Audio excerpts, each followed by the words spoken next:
This show is produced by the Hartman Media Company. For more information and links to all our great podcasts, visit hartmanmedia.com. Speakers, publishers, consultants, coaches, and info marketers unite. The Speaking of Wealth Show is your roadmap to success and significance. Learn the latest tools, technologies, and tactics to get more bookings, sell more products, and attract more clients. If you're looking to increase your direct response sales, create a big-time personal brand, and become the go-to guru, the Speaking of Wealth Show is for you. Here's your host, Jason Hartman. It's my pleasure to welcome my friend James Malinchak back to the show. He was on several years ago, and he is the world's leading authority on speaking. He's a #1 speaker, coach, and trainer. He was a star of the Secret Millionaire show. You may have seen that on TV. He's had over 15,000 media appearances, just has a phenomenal track record. He's got a great story. He's a great coach on abundance and success thinking and positive mindset and the importance of that. James, welcome. How are you? Hey, Jason. How are you, buddy? Thanks for having me back. I appreciate it. It's great to have you, and it was great to have breakfast with you just a few days ago here in South Florida. We discovered we are neighbors by accident, didn't we? Yeah, it's amazing how Starbucks brings people together. It does. It does. You know, I'll tell the story. You lived in Henderson, Nevada, correct, and you moved to Florida, and I lived in Las Vegas, Nevada for about a year and a half. We both moved around the same time. We're both one morning at a Starbucks in Delray Beach, Florida, and you said, Jason Hartman. And I said, yeah, James. What a small world. I know, Starbucks bringing people together. That should be their new cliche, their branding statement. Not only bringing people together, but 2,500 miles away. Isn't that crazy? We live not far from each other in the Vegas area, and we both got to move across the East Coast and go to a Starbucks to meet. Totally. I mean, there are no accidents, right? That's there true. are no accidents. I agree. Tell me about the Secret Millionaire show. That was really moving watching your episode. And, of course, that was very good for your career, too. You gave away your own money. You had to put your own money in escrow long before the show was filmed, right? It's really interesting how that all works. Yeah, for anyone who doesn't know, the show was basically, they picked me up, took me out of my world, my life, my business, and dropped me into an impoverished neighborhood. I went into Gary, Indiana, which at the time was one of the top crime places in the U.S. Hey, listen, I've been to Gary, Indiana twice. Oh, you've been to Gary, Indiana? Oh, yes, I have. It's not so nice. You were buying property there? No, I wasn't buying property there, but I was looking at property because I'm just a real estate addict. I look everywhere I go. Right. Yeah. Well, then you know how tough it can be around there. It is tough, yeah. And so basically I had to live undercover, meet amazing, beautiful people who were changing lives in the community, and volunteer for them. And then at the end of my time there, I have to decide who I'm going to disperse over $100,000 of money to in order to help them further their mission and their cause, hence Secret Millionaire. So that's what the show premise was about. Mm-hmm. I got to tell you, it was one of the, I went on this show thinking that I'm going to be a business guy who's going to go on a show, see some great people doing some great work, write them some checks to help their cause, and then, go back to my normal life. And Jason, I got to tell you, I believe that I got more out of what I learned from just observing these amazing, I don't even call them people, I call them angels and givers. Yeah. I think they got out of the money. Right. I learned what sacrifice and giving and true caring is about, to do it for no other reason than to just help people and to do it, because that's why they were doing it. They weren't making money doing it. Mm-hmm. And it was just amazing. And, it really kind of kicked me in the shins and reminded me, that's why we're here on earth. Sure, we want to be successful in business and financially successful, hopefully. But, we should be about lifting people up, giving back to one another, helping those who are in tough situations. And that's really what I got from being on the show. It was just a beautiful experience. That's fantastic. And tell us about some of the inner workings of that, if you can. I'm not, I'm actually might be putting you on the spot. I'm not sure if you're allowed to disclose all this, but you're giving away your own money, and what, about $100,000? Yes. When they actually asked me to be on the show, and I didn't audition, by the way, in like a football stadium with 300,000 people. A mutual friend of mine and of one of the producers actually referred me to the producer. And to this day, I don't know who the mutual friend was, or I would thank them.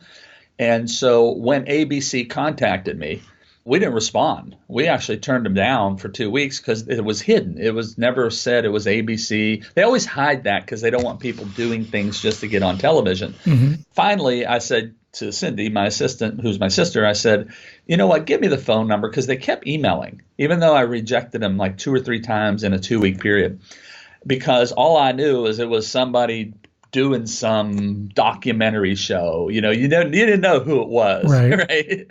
And so I called the producer and I said, hey, thank you so much. I appreciate your interest, but I just am not interested. And the reason I wanted to call the producer was if the mutual friend ever asked the producer, hey, how to go with my friend James, I didn't want that producer saying, well, he didn't even have the courtesy to call us or reach out to us after we reached out to him. So I thought I would call her back and just politely tell her thanks, but I'm not interested, which I did. Mm-hmm. And, she did something that we should all learn when it comes to doing real estate deals, doing business, doing anything. She ignored my objection and just kept talking. Yeah, right. And I was like, well, I kind of noticed that. I was like, oh, that was interesting. But she was pleasant to talk to. And I noticed something, that it was about 40 minutes and I'm still on the phone with her. And I was like, well, that's crazy, because I don't stay on the phone that long with anybody, right? So finally she said, I have to tell you something. You sound great. You sound like exactly what we're looking for. And I said, but I'm not interested. I already told you that. She said, well, I have to tell you something. Are you at a computer, or can you flip open a laptop? And I said, yeah. And she said, flip open a laptop and type in this. I'm going to give you a weird 37-digit code. And I said, okay. And I was typing in the number 7 _ hyphen, the number 2. Okay. It was just weird. Secret website. Yeah. Yeah. And all it was when you went to the website, it was just a place to put in a code. There was no website, mm-hmm. which was weird. And so when I did that, I was in ABC's website. And Lisa, I want to show you, we are actually doing a show called Secret Millionaire. It's going to be on ABC television. And I want to show you some of the clips from the UK. I think it was the UK version. And I'm like, what? And I'm looking, though, and I'm seeing all the ABC stuff. So I know I'm on ABC's website.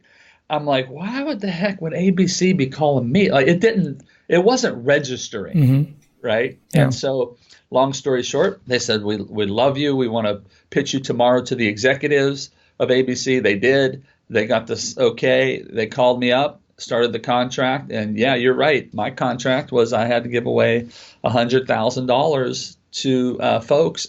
And here's the thing about it, too. When we shot the show, it was shot a year in advance. So if it didn't come out a year later, meaning actually run on television, it's mm-hmm. not like I get my money back, because mm-hmm. we already gave the people the money. Right. So it was a risk. Yeah. It was a risk, but mm-hmm. I truly believed in the producers. I believed they were good human beings, and I believe they weren't going to screw people around like you always hear Hollywood folks. So some of these shows really are a scam. I get hit up by these producers, and they're sort of like, they either make you pay for it.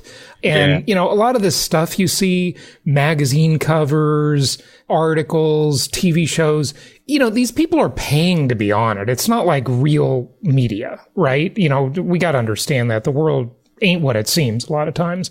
They're just like pitching you. I mean, about a month ago, one was just after me to do this thing, and I just didn't want to do it. It just seemed too hokey for me. But ABC, that's the real deal. So yeah, interesting. Well, when I realized, again, I couldn't believe why ABC would want me. I'm just a business guy, entrepreneur. I'm just somebody out there like everybody probably listening. I wasn't a TV guy, meaning.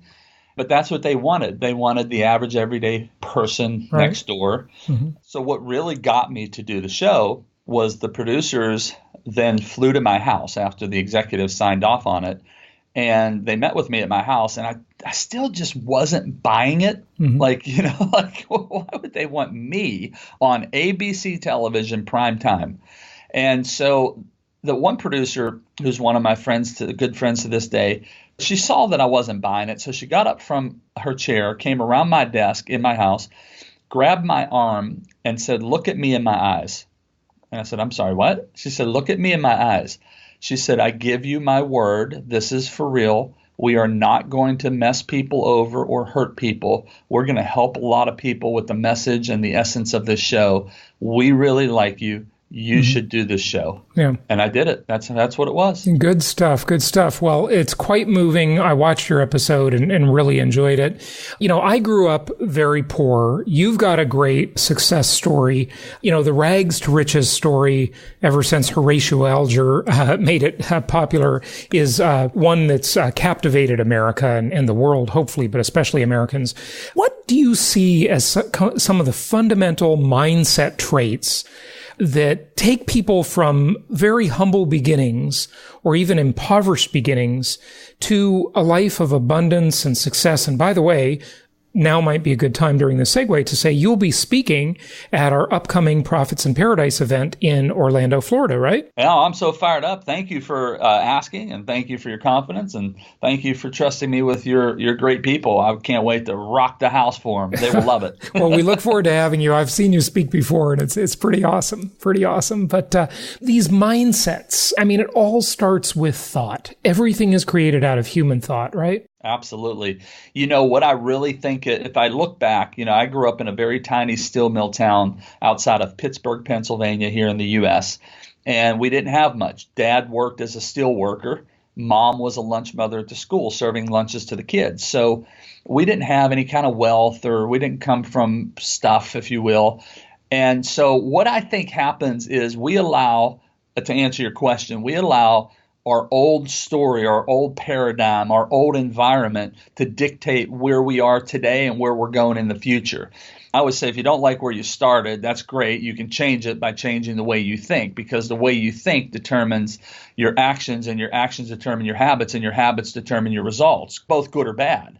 And so if you change the way you think, like, oh man, I can't be successful because I came from a small steel town, or I can't be successful because of fill in the blank, then that's the story you keep telling yourself over and over and over. And there's no way possible that you can achieve abundance, you can achieve prosperity, you can achieve wealth when you're telling yourself that old story. So you got to rewrite the story, and you got to write the story for how you want it to be, and you have to make decisions from where you want to be, not from where you were in the past or even where you are right now.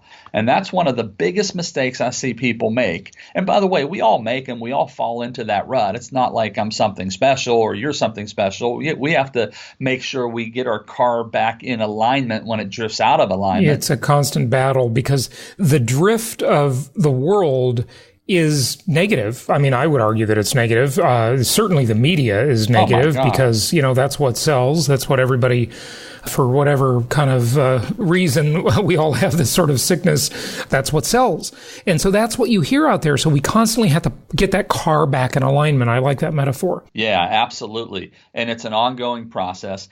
And if you always focus on the excuse why you can't have prosperity, achievement, success, abundance, then you'll never find the solutions for how you can have it. And so you can only have two things in every situation. You can have excuses or results, and excuses don't matter. What you got to focus on are the results and how do you make it happen. But so many times we tend to focus on the excuse because that's the easy way out. Of course I'm not successful. I grew up in a small town. Or of course I'm not successful. I never did this, or I never did that, or I came from the wrong side of the tracks. It's easy to drift back out of alignment into the pity party. And I always tell folks, don't have a pity party. The only thing that happens, you become pitiful. Yeah. So yeah, again, it's the old excuse. You start there by shifting your paradigm. And a lot of folks kind of go through, well, let's take real estate, right? Doing a deal, right? Doing a property. Someone might say, well, what if it doesn't work? That's how we're programmed. Well, what if this doesn't go right? Or what if I screw up? Instead, you ought to program yourself to, man, what if it does go great? How awesome am I going to be? How great of a life am I going to have? And so you change what you focus on by making a simple choice to focus on onward and upward and not where you came from and not all that trash and garbage and old baggage that's holding you back. So we constantly are influenced by the outside world that pushes us into the focus of looking at our past. But if we want to get ahead, we need to invent our future, right? Absolutely. So can you speak any more to how we do that? You know, like the technique for it. A discouraging thing happens after someone's listening to this podcast. You know, they're motivated, they get it, and then something bad happens, and it's another disappointment, another setback. How do they think about it? How do they view it? What do they do? Yeah, so a couple 30,000-foot ideas, and then I'll give you a tactical maneuver on the ground. First of all, you have to remember that your past does not have to equal your future. It only equals your future if you choose to let it. And understand also, failure and discouragement is not bad. It's a learning process. It's an educational process. Almost everything that I've been blessed to accomplish in my life, I learned from messing up and screwing up. You know, I always say adversity is the best university if you allow your eyes and ears to catch the message and you learn from it. And so there's the 30,000-foot view. Now, the tactical of here's something that I practice. I've been doing this for 25 years. I learned it from a good friend of mine, Jack Canfield, who created a book series called Chicken Soup for the Soul, co-creator. He's been on the show a few times. Oh, has he? Yeah. Oh, cool. Awesome. One of my dear friends for over 20 years. And I learned this when I was attending an event as a student of his. It's a very simple concept called E plus R equals O. And that stands for E, events. Events happen. You know, things happen to you. You know, somebody screwed you over in business, or you grew up on the wrong side of the tracks, or fill the blank, right? And most of the time, the majority of the time, we can't control those events. Give you an example. Let's say that I finish a presentation and Jason, which I know you wouldn't, but you walk up to me in the back and you say, James, I've met a lot of people in my life, and out of everybody I've ever met, you're the biggest idiot and dingbat I've ever met in my life. Right. Okay. Right? Some negative feedback from the world. Yeah. Which happens to everybody, Yeah. right? Right. Well, I always ask, like when I'm doing this in front of an audience, I always say, how many of you think that would raise my self-esteem? And like people laugh, right? Right. And nobody puts their hands up. And I say, well, how many of you think it would lower my self-esteem because of what Jason said? And everybody puts their hands up. I said, well, the truth of the matter, it doesn't do either. Because it should not matter. The event should not matter. It doesn't matter what Jason says to me. It only matters the R. So E plus R equals O. It only matters the R. It is the response, not the reaction, because reaction is knee-jerk. It is the response I choose to tell myself after you say that. So in one answer, I could say to myself, my self-talk, I could say, oh my gosh, Jason's only known me for 5 minutes. How the heck's he figured it out already? Right. I am a loser. Right. And I reinforce that story. Sure. So therefore, my O, my outcome, is negative, and I carry that with me. Or option two, I could choose a different response, and I could say, well, you know what? Jason doesn't really know me. Maybe he's going through a tough time. Something happened to him. Maybe I should show him patience and compassion. And matter of fact, I think I'm even going to pray for him tonight, because why is he lashing out at people like that? And therefore, my outcome is different. So I always run E plus R equals O. I can't even tell you how many times a day I still run that little formula when I start drifting back to my old stinking thinking, as Zig Ziglar would say. Right, I love that. That was one of the few books in the beginning that really changed my life is Zig Ziglar's "See You at the Top," and the subtitle "How to Eliminate," or a checkup from the neck up on how to eliminate stinking thinking and avoid hardening of the attitudes. I love that. Zig was great. You know, I got to do a little speaking tour with Zig Ziglar. That was just such a treat to go on stage and share the stage with him a few times. Really awesome. That was about, 17 years ago. It was awesome. So that's such a cherished moment. I got to tell you, first time I met Zig was in an elevator at a conference. And I said, oh my gosh, Mr. Ziegler, I'm such a big fan. And he goes, man, I'm really hot. I needed a fan. He was so funny. He had and man, talk about a speaker with stage presence. Oh, yeah. Wow. He just made everything so interesting. I'll tell you though, I'll let you in on a little secret about the late great Zig Ziglar. At dinner, we were having dinner one night and he really did not hit it off with Tony Robbins. I'll tell you, those two did not like each other, I don't think. Oh, wow. Yeah. Just a little insight there, a little behind the curtain there. But, that's the way things go in every business. But, okay, so give us that formula from Jack Canfield again. Yeah, it's E plus R equals O. E stands for an event. R stands for how you choose to respond to the events that you usually don't have control over.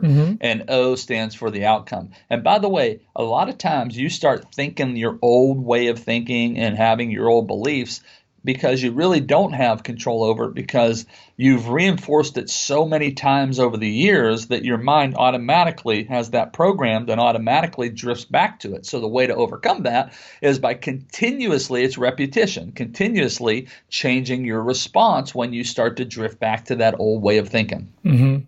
Good stuff. Okay, what else do you want to talk about? Maybe a question I haven't asked you or just whatever you want to share with the audience. Well, I am so excited, first of all, to be speaking for your great audience, for those who are coming. Everybody's got to be there. We got to have this the greatest, biggest event, most impactful event of your entire life. So you got to be there. Sounds good to me. Get your tickets at jasonhartman.com. There you go, jasonhartman.com. I also am going to share how you can elevate your thinking and how you can elevate your results and your actions by doing certain, and I want to give them all away, but certain minor little techniques that you could do on a daily, weekly, monthly, yearly basis so that you can attract, you heard me correctly, attract more abundance, more business, more deals. You got to think of it like this. Every day you and I are out there, we're throwing out boomerangs. And people don't look at it like that. But every day we're out there, when we interact with somebody, you're throwing out a boomerang. And here's what I always say. What you throw out is what will come shooting back at you. So if you're throwing out, negativity, if you're throwing out screwing somebody over in a real estate deal, if you're throwing that stuff out, that's what's going to come back at you. So you always got to remember it's a boomerang. We're going to talk about how to overcome a lot of those things. Yeah. And, just to comment on that, one of the things that has surprised me and really discouraged me the most in the business world, I just can't believe how many people just do such bad things and seem to have no conscience about ripping people off. And I tell you, I get a little mired in this negative cycle with that sometimes. And, I do believe in the law of cause and effect. And it, what comes around does go around. But, James, sometimes it takes a long time to come back around. Yeah, 100%. And it's not very quick. Yeah. What I always say is I don't even worry about that stuff. If you have to, then, there are times where I have to get a lawyer involved. I'll admit I do a little bit. It gets to me sometimes, but. I get it. And what helped me was my sister passed away several years ago of a brain tumor, one of my sisters. Yeah. And it taught me that the most precious, valuable commodity that we have as human beings is air. You ain't breathing, forget about all the real estate deals, forget about whatever you want to do. 3 minutes or less, yeah. Yeah. So the second most important commodity is your time. And so when my sister passed away, I realized something, that I'm blessed to be breathing today. I woke up today. There are people all over the world who didn't have that honor today, who didn't wake up, right? Yeah. And I can choose to spend the time I have today focusing on why did this person do this to me? Well, and have that eat me up for days, weeks, months. Now, there are times when you have to do it in a business setting and you've got to get legal, attorneys involved. I've been there and you've been there, right? Oh, definitely. But I choose to not let that stuff occupy and run my life because I realize that every second that I waste, every minute that I waste every day is a second and a minute that you don't ever get back. And I learned that when my sister died because she doesn't have any more time. That's why I don't watch the news. I mean, seriously, you're talking about the news. It's always something negative, and this person did this, and that politician, and I don't even want to be around that nonsense. Yeah, I hear you. That's for sure. Okay, so give out your website if you would. You got a brand new website. It's beautiful, by the way. Give that out. It literally just launched late last night. It was recreated. It's real simple. It's www.bigmoney.com. bigmoneyspeaker.com, www.bigmoneyspeaker.com. And there's also a free webinar on there if anybody wants to go on and learn how to become a speaker. Good stuff, good stuff. And you got a whole bunch of books, James. How many books have you published? Now it's 21. 21 books, yeah. Actually working on the 22nd that'll be out this month. Good stuff, good stuff. Well, James, thank you so much for joining us. And just wrap it up with a closing thought. We'll look forward to seeing you speaking at Profits and Paradise. Leave us with a closing thought. The biggest wealth building mistake I've ever made in my entire life was not investing in coaching and not learning from people who have already walked the path that I want to walk. So if you want to speed up your prosperity, if you want to speed up your abundance factor, if you want to speed up doing deals in real estate, then you've got to invest in yourself, not spend money on a coaching program. Invest in yourself, because if you always focus on the current cost, my friend, you will never get the future payoff. Good stuff. Yeah, that's a very good point. You got to invest in yourself. And I learned that lesson at a very young age. I'm thankful, and was always buying cassette tapes back in the days and books and all of that stuff. And it just completely changed my life for the better. So good advice. James Malinchak, thanks so much for joining us. And we'll look forward to seeing you at our upcoming event. We can't wait to see it. Thank you, Jason. I'm fired up to be there. Thank you so much for listening. Please be sure to subscribe so that you don't miss any episodes. Be sure to check out the show's specific website and our general website, hartmanmedia.com, for appropriate disclaimers and terms of service. Remember that guest opinions are their own, and if you require specific legal or tax advice or advice in any other specialized area, please consult an appropriate professional. And we also very much appreciate you reviewing the show.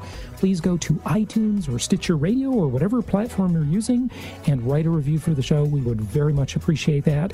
And be sure to make it official and subscribe so you do not miss any episodes. We look forward to seeing you on the next episode.